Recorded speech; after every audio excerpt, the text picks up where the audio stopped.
Dal mio libro I ragazzi del nuraghe, capitolo 6. Sono stato contattato dalla mia vecchia prof di matematica. Dopo esserci scambiate le nuove, la prof è venuta subito al sodo. Salvatore, ti devo chiedere una grande cortesia. Mi dica, prof, a lei tutto è concesso. Ho avvertito una leggera risatina al di là del cellulare e subito dopo ho avuto la conferma. Vorrei che tu scrivessi qualcosa sulla tua personale esperienza alla scuola del nuraghe. Cosa? Ha balbettato la mia voce sorpresa e di rimando dopo qualche secondo. Prof, ma si rende conto di cosa mi sta chiedendo? Mi rendo conto, ha risposto lei flemmatica. Lo ammetto. Inizialmente ho dubitato della stabilità mentale della prof.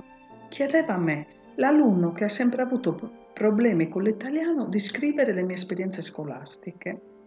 Prof, lei sa dei miei problemi nello scrivere. Trovo più facile che mi chieda la dimostrazione del teorema del coseno, che sono diversi anni che non lo vedo e che ricordo vagamente, piuttosto che scrivere lettere o ricordi. No, prof, davvero, tutto ma non questo.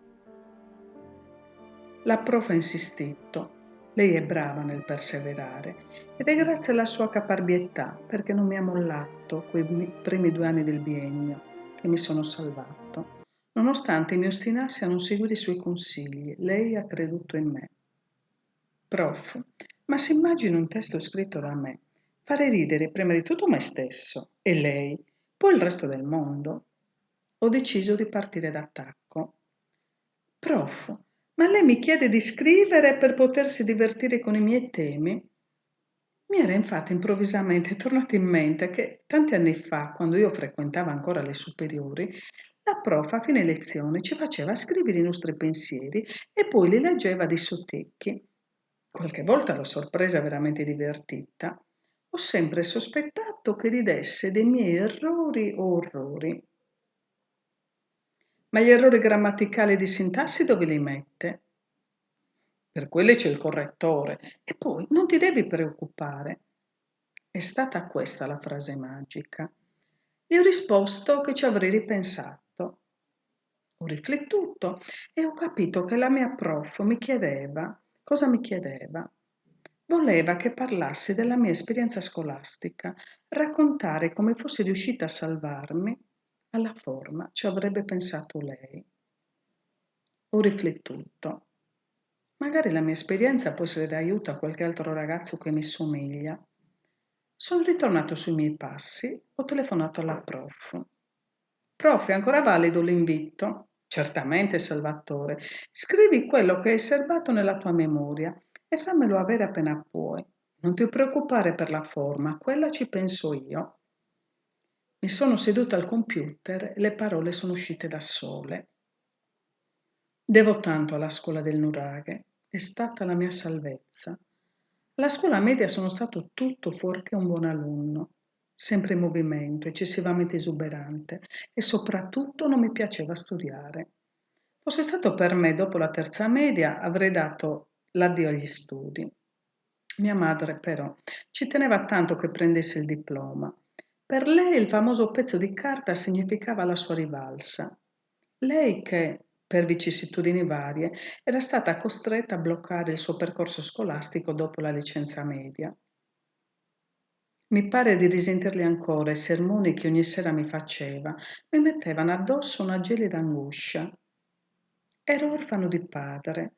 Lei, quasi con sadismo, sottolineava questa situazione e solo allora diventavo serio. Mettevo da parte l'aria menefreghista che assumevo la mattina a scuola e quando ero in piazza con gli amici.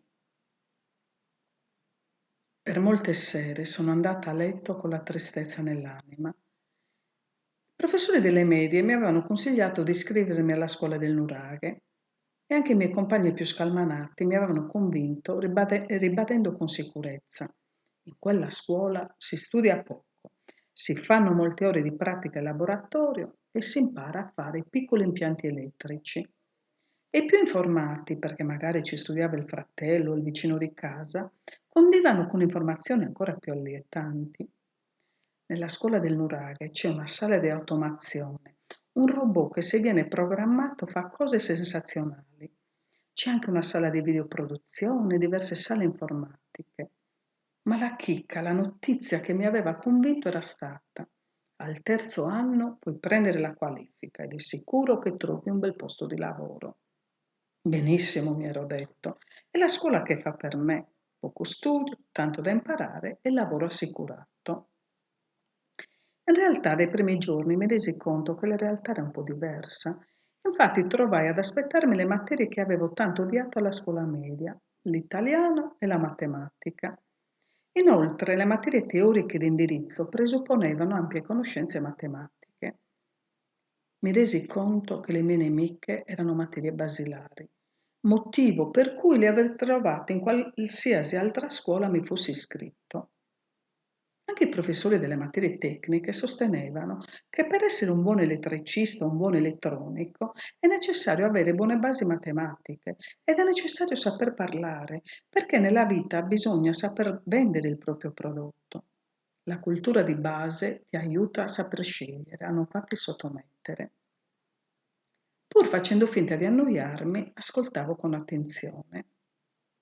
Anziché adeguarmi e seguire le indicazioni, preferì crogiolarmi nella delusione e nonostante quello che dicevano i prof mi avesse colpito, decisi di non studiare e di continuare a darmi alla pazza gioia. Ne combinavo di tutti i colori e apparentemente mi divertivo. La sera però, quando ritornavo a casa, mi sentivo la coscienza sporca e vedere le lacrime di mia madre, che sommessamente continuavano a regargli il bel volto, mi faceva stare sempre peggio. Il primo anno rischiai di venir bocciato. Mi rimasero 4 materie a settembre. Che estate da schifo. Mia madre mi costrinse ad andare a ripetizione e anche se lei non me lo ha mai rinfacciato, so che ha fatto salti mortali per pagare i 2 insegnanti che mi facevano il recupero. Mi sentivo un verme traditore. Oggi, ricordando quei giorni, ritengo che siano stati proprio i sacrifici di mia madre ad aver innescato la spinta che mi avrebbe portato alla svolta. In seconda, infatti, cambiai atteggiamento, anche se nella mia preparazione scolastica rimanevano delle difficoltà nelle mie materie nemiche. Capii però che il segreto era essere costanti e seguire giorno per giorno le lezioni. Sono diventato grande al terzo anno. Mi accorsi che studiare e andare bene a scuola era un piacere. Quando i professori mi gratificavano perché magari avevo fatto un ottimo compito o perché avevo dato la soluzione a un problema, anche se esteriormente non lo davo a vedere, quelle gratificazioni mi facevano sentire bene con me stessa e col mondo. Fino al terzo anno andavo sostenendo che dopo la qualifica mi sarei ritirato e avrei cercato lavoro. Ma anche se non ero convinto di quello che dicevo a parole, io insistevo, anche perché trovavo piacere quando i professori mi facevano i sermoni elencando le mie doti e il mio percorso. Assaporando il gusto allo studio, acquistai più consapevolezza e infatti, dopo aver preso la qualifica, continuai negli studi, conseguendo il diploma con il massimo dei voti. Quel giorno mia madre era raggiante. Per lei il diploma con il massimo dei voti era più di quello che sognava per me. Sono convinto, ora più di allora, che essere diventato quello che sono lo devo a lei, al suo dolore, ai suoi sogni. Sarei riconoscente se però non apprezzassi anche il buon lavoro dei miei insegnanti, a cui va eterno il mio ringraziamento. Successe anche che mia madre si fosse messa in testa delle idee troppo grandi sul mio conto, tanto che seppur velatamente mi faceva intendere che avrebbe desiderato che mi iscrivessi all'università. Ma adesso non ti allargare, le avevo detto fra il sedio e il faccetto.